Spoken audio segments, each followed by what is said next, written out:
Welcome to this week's Archaeology News, where I discuss the latest discoveries from the world of ancient history. My headline story is about the excavation of a rare figurine in Italy that dates back to around 7,000 years ago.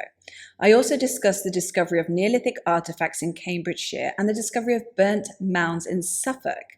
The latter is pretty interesting because no one actually knows what burnt mounds were for. They might have been a prehistoric sauna. I look at the evidence for Bronze Age trade between the Old Assyrian State and the Baltic region, as well as the use of muography to identify a Hellenistic tomb in Naples.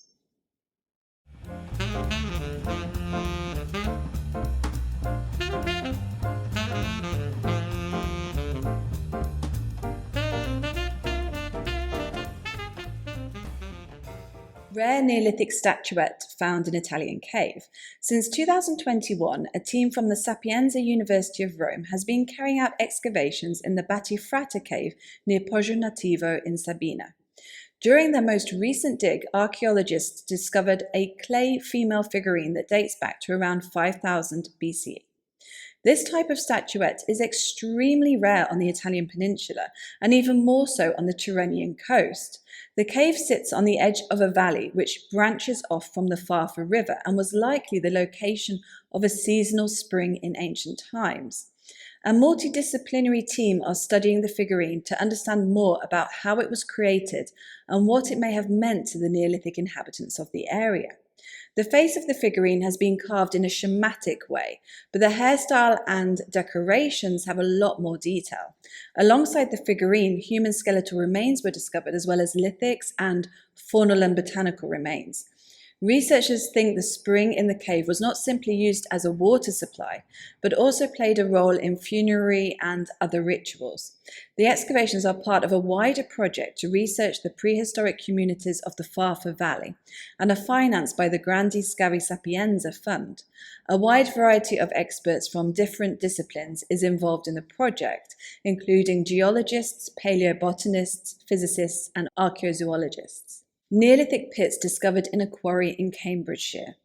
Archaeologists have excavated some beautiful Neolithic artifacts from the largest sand and gravel quarry in the UK. The research team from the Cambridge Archaeological Unit found flint and ceramics, including Peterborough ware, a type of pottery which dates to the Middle Neolithic between 5,500 and 5,000 years ago.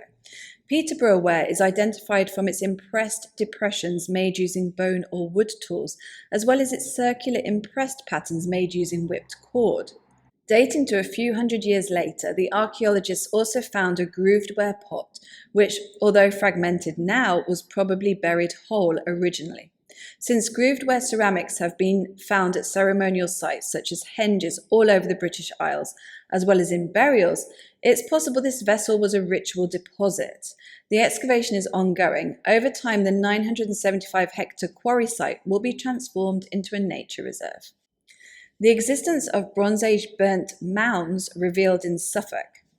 Trial trenches at Laxfield in Suffolk have revealed the existence of a Bronze Age burnt mound complex and enclosure system, as well as the remains of 3 roundhouses dating to the Iron Age and some medieval finds. Burnt mounds were common in the British Isles during the Bronze Age, but it's not clear what they were used for. They are flattened mounds made from burnt stones, which had been used to heat water, possibly in nearby troughs, although they are usually found near rivers and springs. At the Laxfield complex, a well was dug down to the water table.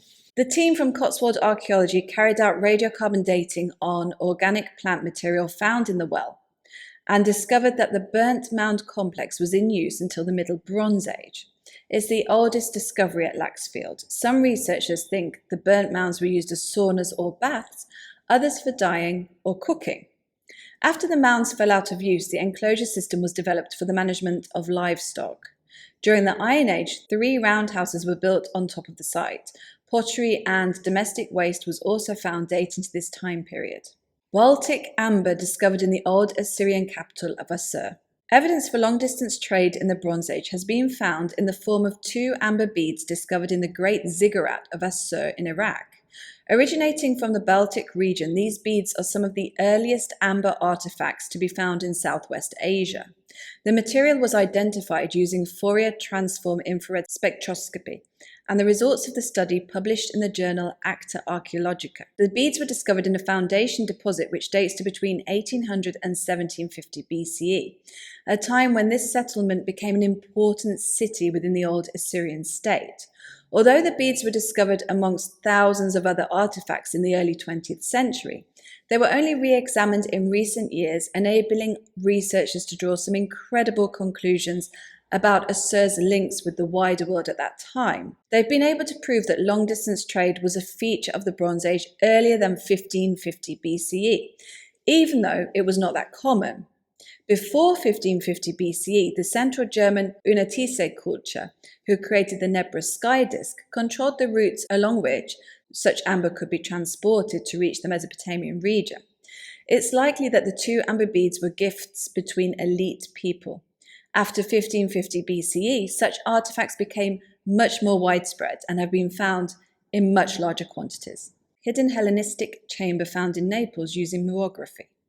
From the late 4th century BCE to the early 1st century CE, the Hellenistic necropolis, now known as Neapolis, was used for burials. Located under the Sanita district of Naples, access to the site was buried over the years due to natural disasters such as flooding by loose rocks and mud from the nearby hills.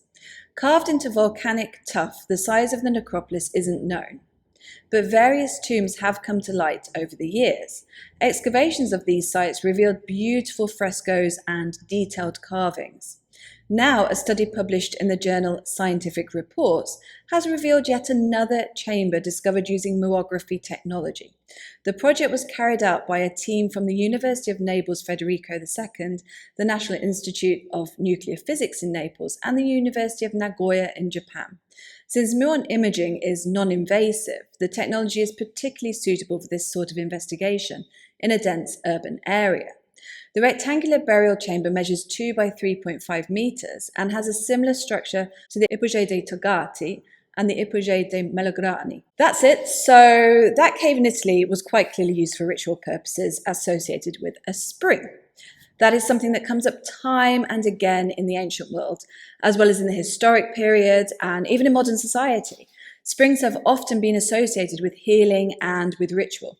I suspect that many ancient sites with no extant water sources once had some sort of connection to a spring, and their placement was chosen as a result of that. Even in Malta, which doesn't have much in the way of natural water resources, recent research has found that a spring caused by faulting had once existed near the Neolithic Gigantea temples in Gozo. What do you think Bronze Age burnt mounds were for then? Ancient spas or something more practical? They're actually a rather intriguing aspect of prehistory in the British Isles. Examples as early as the Neolithic have been found. This one is on Orkney. I've read they might have been used for brewing, for cooking meat in a pool of boiling water, and even for the treatment of leather. Experimental archaeology has shown that many of these hypotheses are possible from a practical point of view. I will see what research I can find on them. They may have been used for a variety of different things. I brought up the story about the Hellenistic tomb in Naples because I do like to touch on other time periods apart from prehistory every now and then.